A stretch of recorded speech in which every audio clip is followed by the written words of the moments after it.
Então, assim, acho que a gente precisa, não estou tendo nenhuma fórmula que dê a solução para todos os problemas, mas eu acho que, assim, para mim, ainda eu tenho uma ilusão, que se eu olhar menos para a doença e mais para a saúde, mas sabendo o que seria a saúde, eu acho que eu posso desenvolver ações, inclusive chegar e discutir questão de conteúdo, questão de controle, questão de como as pessoas... Porque, assim, vocês querem falar em assédio? Então vamos olhar antes como é que é organizado isso. Eu tenho possibilidade de controlar, mas você está controlando o quê? Ah, estou gravando chamadas. Tudo bem.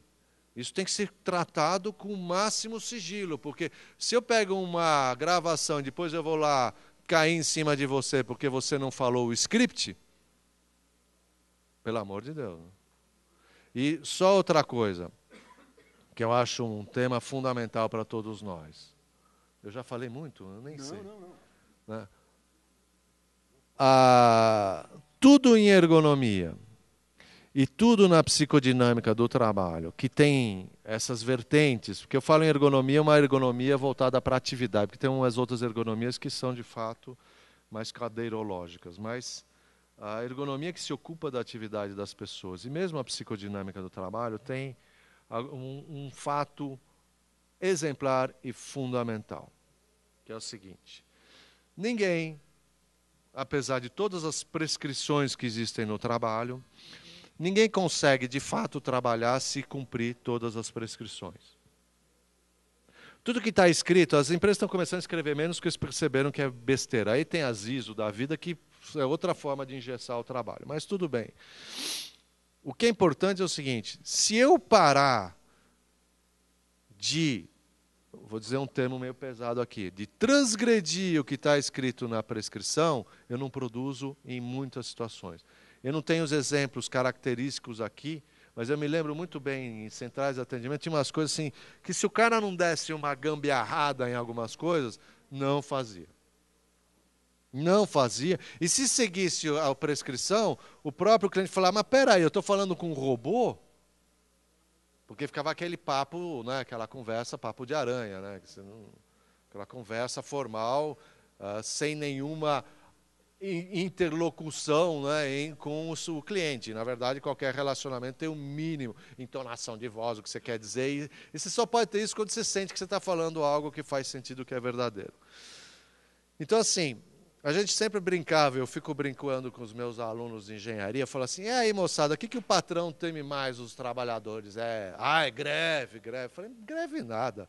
Greve já, o que os patrões mais temem é operação padrão.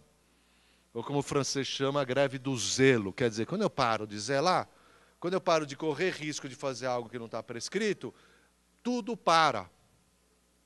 Né? A gente já teve alguns exemplos aqui em São Bernardo, em produção de caminhão, que os caras fizeram isso. Operação padrão, parou toda a produção. Não saía um caminhão direito. Né? Não faço mais gambiarra. Então, tem uma coisa que é interessante, que muitas vezes os próprios trabalhadores, ou quase sempre, porque está todo mundo envolvido na questão do que é produzir o que ele tem que produzir, ele faz outras coisas que não estão previstas. E aí chega num resultado. Quando não chega no resultado, claro que leva porrada. Está vendo? Você não podia fazer assim, tinha que fazer assado. Isso é típico em acidente de trabalho. Né? Ah, não, você não tinha que fazer isso, botou uma gambiarra lá na máquina. É claro, porque se não botar gambiarra, muitas vezes não produz. Tá? E virar ato inseguro, que é a maior mentira. Né? Então, bom, só um pouco de publicidade para vocês. Em abril de 2010, nós vamos organizar o primeiro Congresso Mundial da Associação Internacional de Especialistas em Psicodinâmica do Trabalho. Então, está todo mundo convidado, inclusive, para apresentar trabalhos. A gente vai começar, depois preciso pegar um mailing list aí para poder mandar para todo mundo. Mas, assim, já teve alguns colóquios na França, esse é o primeiro fora da França e vai ser aqui em São Paulo. Eu acho que isso vai ser muito bom para nós. Tá? Então, a gente vai poder discutir essas questões da relação saúde mental e trabalho de uma forma bastante interessante, que vem gente, pelo menos Brasil, França e Canadá, Argentina, de outros países, espero que venham de outros países também.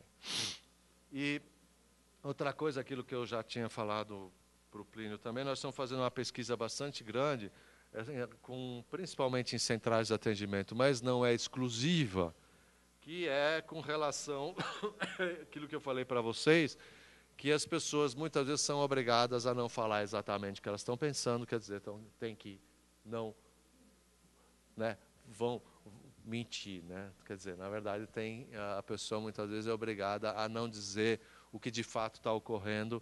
Isso a gente vê muito, infelizmente viu muito, não sei exatamente como está hoje, por isso que a gente está fazendo a pesquisa, em centrais de atendimento onde o script era muito restritivo.